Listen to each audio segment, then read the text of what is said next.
August of 1945 is when they dropped the bomb, and then the word was out about Oak Ridge. The Secret City. It's a place with a storied past many have heard about, but few experienced firsthand. And I thought it was exciting, going someplace I didn't know where I was going. As the Manhattan Project moved to Oak Ridge, thousands of Tennesseans moved out. They wanted to do anything they could to stop that killing and end the war. Their stories and how that mysterious research changed the world and shaped East Tennessee. The story of Oak Ridge is really a story of American science. And what Oak Ridge is doing now to move into the future. There's probably not a single person anywhere on this God-given earth that is not impacted by Oak Ridge National Laboratory. This is Oak Ridge National Lab. It's 75 years old and still a mystery to so many people in East Tennessee. Tonight, we take you inside the lab and back in time to 75 years ago.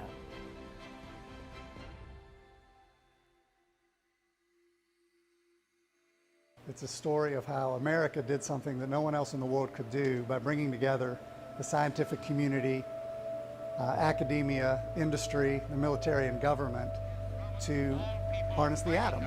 The year was 1942. We shall send you in ever-increasing numbers.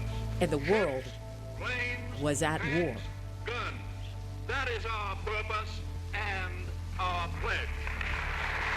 President Roosevelt had received a letter from Albert Einstein warning him of Germany's research into atomic warfare. So the U.S. government was looking for a location to house a top-secret mission, the Manhattan Project. Last thing anyone wanted was for Germany to figure out how to harness the atom first.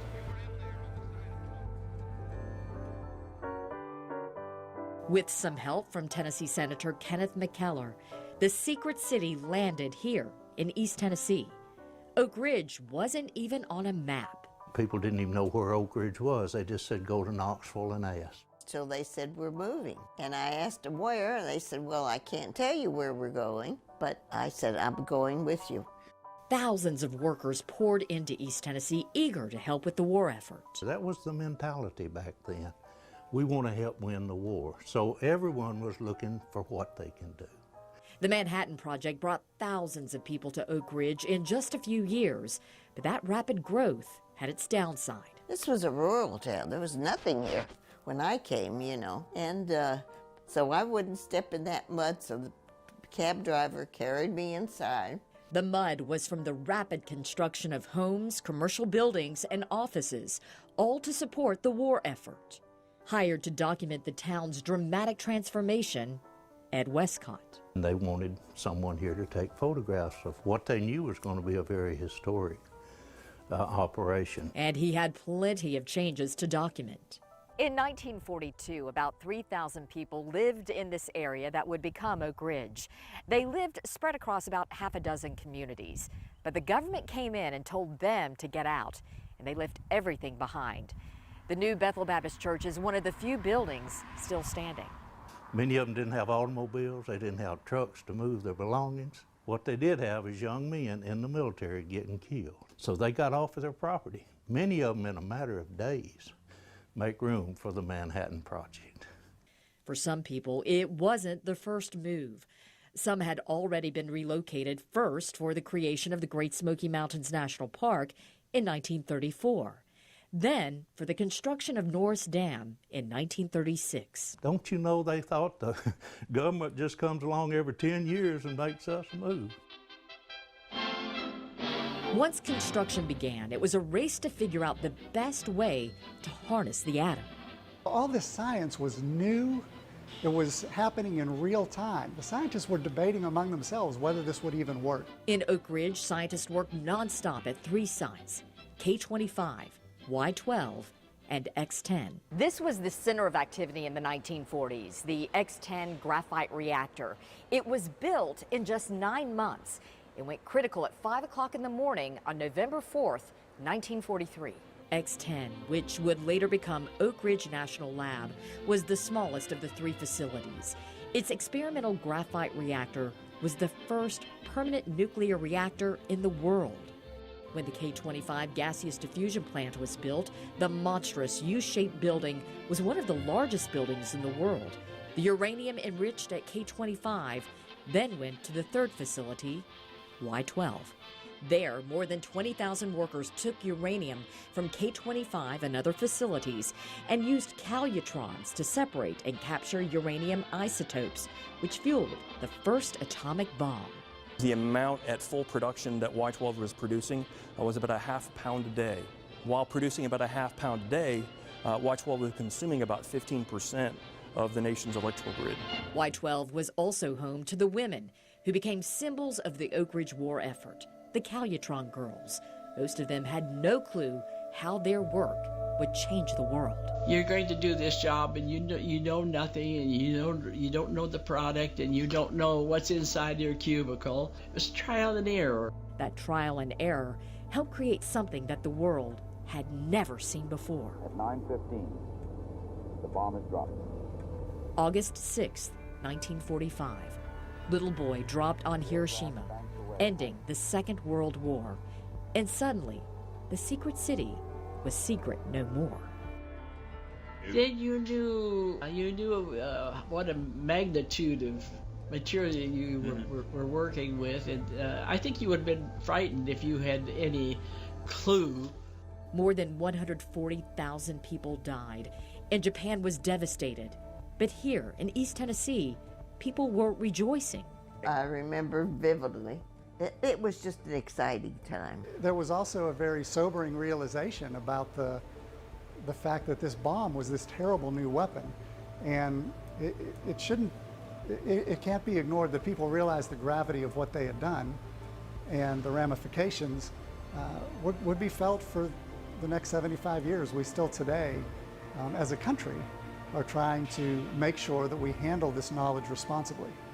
So the lab's history is deeply connected to that time when the nation called upon this laboratory to step up and be part of the solution to the World War, and at a time when people didn't know whether there was going to be a tomorrow. Cutting-edge technology with no more wars to win.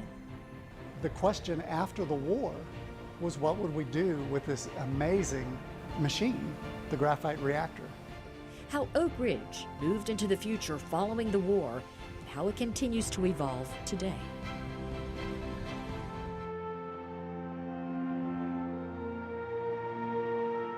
The story of Oak Ridge is really a story of American science. When the war ended, the story of Oak Ridge had just begun. K-25 produced uranium for bombs all through the Cold War. Oak Ridge National Laboratory grew out of the graphite reactor to promote general science, material science, energy science.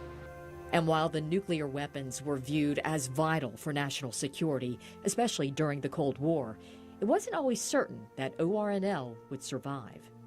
The population of Oak Ridge dropped drastically, went from 75,000 down to 30 to 35,000. Big, significant drop. Saving Oak Ridge meant creating a new purpose beyond winning a world war.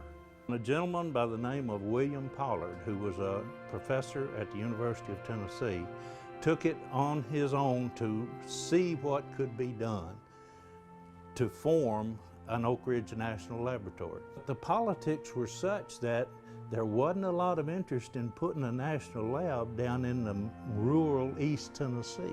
He organized 14 Southern universities, convincing the government to partner with them and focus on research beyond the war effort. Once it was made official, its impact was almost immediate. 2 years after the bombs dropped, scientists at Oak Ridge announced their discovery of a new element. Promethium, number 61 on the periodic table, joined 70 years later by Tennessean, another Oak Ridge discovery.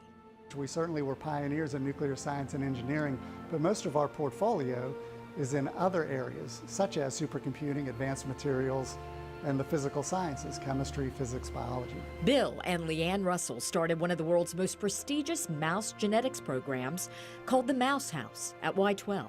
They discovered the significance of the Y chromosome, which makes boys boys, and tested the effects of radiation on hundreds of mice. As America went to space, so did Oak Ridge. The tests that we performed were mimicking the conditions that a spacecraft would see in space. And the phones that so many of us rely on these days, Oak Ridge played a part in that too. The thing that I would use if I walked up to someone in a grocery store and they said, "Where are you from?" and I said, "Oak Ridge," and they said, "Oak what?" I mean, they didn't know anything about Oak Ridge. I would look and see if they have an iPhone. Okay, many people do. And I would point to it and I would say, "Do you know the touch screen technology that you are so comfortable with? That was invented in Oak Ridge." Oak Ridge research contributed to major innovations in 3D printing, including the world's first 3D printed car in 2014. The lab has since printed everything from an excavator to a full-size home. And ORNL holds the Guinness World Record for the largest solid 3D printed item, a tool made for Boeing. It's cutting-edge science, and most of it's complicated. The spallation neutron source, a $10 billion Oak Ridge project, can feel like it requires a PhD just to comprehend. Think of it as a big microscope that allows you to look into materials. You can see the structure of materials.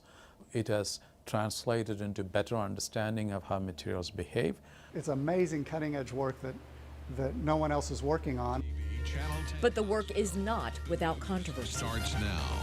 Tonight, a trio with a long history of protesting nuclear weapons remains in custody after breaching one of the most secure sites on the globe. In July 2012, a Catholic nun and two others broke into the Y-12 nuclear complex at Oak Ridge. They're accused of cutting through a handful of fences at Y-12 early Saturday morning, then vandalizing the outside of a building with spray paint and human blood. Megan Rice, age 82 at the time, was sentenced to 3 years in prison. Other activists with similar views continue to protest today. On the other side of the fence, they are literally planning for the destruction of the planet with the nuclear weapons production. Ralph Hutchison has been here, protesting the Y-12 facility every Sunday evening for 19 years. It would be a terrible thing if the Y-12 nuclear weapons plant was manufacturing weapons of mass destruction and there was no voice of peace confronting it on a regular basis. After all, the materials produced inside the fence are among humanity's most powerful weapons of war. The world is 4.6 billion years old, and it could end in one afternoon. Y-12 says it welcomes the protesters. They're exercising the rights the plant says it's working to protect. I'm actually proud that once a week we have protesters that gather in front of our site. You can't have it both ways. We're either proud of the nation that is safe and free, or we're not a nation that's safe and free. Each of the 3 major facilities in Oak Ridge are Superfund sites, which, according to the Department of Health and Human Services, is any land that's been contaminated by hazardous waste and identified by the EPA as a candidate for cleanup. At Y-12, crews are building a mercury treatment center to lessen the amount of mercury it releases into the environment when they demolish some buildings. It's projected to be finished by 2024. And cleanup at one site is almost complete. The area that used to house the K-25 site is now home to more than 20 businesses and a nature preserve. The goal is to transfer the land back over to the community by 2020. Unless you are completely being cut off from society for the last 75 years, we have in some small way touched everybody. 75 years after it started, researchers in Oak Ridge are still changing lives and discovering new things today. The research they are working on now that could lead to their next major discovery. Oak Ridge is moving into the future. The lab is focused on new technologies, including supercomputing. ORNL's Summit supercomputer is the fastest in the world. It is not only the fastest computer for traditional calculations, but it's also the smartest computer in the world because of the artificial intelligence capability. And that capability, together with some of our activities with the University of Tennessee, can position us to bring transformative change in healthcare, in banking, in grid security. Those computers are used for everything from modeling the universe to modeling the nanoscale or the atomic and molecular scale behavior of materials. And the lab is already working on its next fastest machine. We are beginning to also start the procurement for the next machine that when we deploy will be the fastest in the world. It's called Frontier. Researchers from all over the globe visit Oak Ridge to use its state-of-the-art facilities, and the lab's staff members represent dozens of countries. There are about 84 flags that hang from the rafters that represent the countries of origin of our staff. So essentially these are some of the brightest talent that globally who've come mostly to pursue education in the United States and then ended up working here. At Y-12 National Security Complex, one of the largest construction projects ever in the state of Tennessee is currently underway. Crews are currently building a new uranium processing facility, which its leaders say is sorely needed. The original Y-12 facility was constructed back in World War II as part of the Manhattan Project. And UPF is replacing the facilities that our employees here at Y-12 have been in for, in some cases, 75 years. The project started back in 2015, and crews broke ground this spring. It's scheduled to be complete by the year 2025. It's a historical event here at Y-12, in some ways replicating what happened during the Manhattan Project. Y-12 continues to contribute to national security, a mission its site manager says every employee takes extremely seriously. Our stockpile is not stagnant. It continues to require maintenance to be sure that it is safe and effective, and we contribute a great deal to that today. When you're going down the grocery store aisle, you're sitting in church, you're liable to be sitting next to somebody that is performing this essential national security work every day. We silently do that. We're happy to not have a whole lot of recognition. Now, both sites have something to teach future generations about the secret and world-altering science pioneered right here in East Tennessee. To think that we use this facility to begin with to prove the technology would work, to train all those individual hands that contributed to that war effort. The Manhattan Project National Historical Park continues to evolve, but you can already book a tour. The tours take you inside Oak Ridge, Y-12, and the K-25 site. The goal is to make the secret history of the secret city accessible to everyone. It's fitting that facilities that have had such a lasting impact live on and are preserved for future generations. And I hope that things like the Manhattan Project National Park will lift that veil just a bit so that our folks can be appreciated for their contribution. From a secret city to one now sharing its history with the world, Oak Ridge has dramatically evolved over the past 75 years, and the city's scientific leaders hope it will continue to change. For the next 75 years, my stewardship, my responsibility for this laboratory is to position this laboratory to be that beacon on the hill for the scientific staff, but also for the nation, because troubles will come, just like we discussed, and we want this laboratory to be ready. We want this laboratory to be a change agent. We apply scientific expertise to the nation's toughest problems, and those problems come in health, in material science, in energy, in national security. We contribute that expertise to help the world become healthier, safer, more energy independent. We're a safer place because of the hands and hearts and minds of East Tennesseans.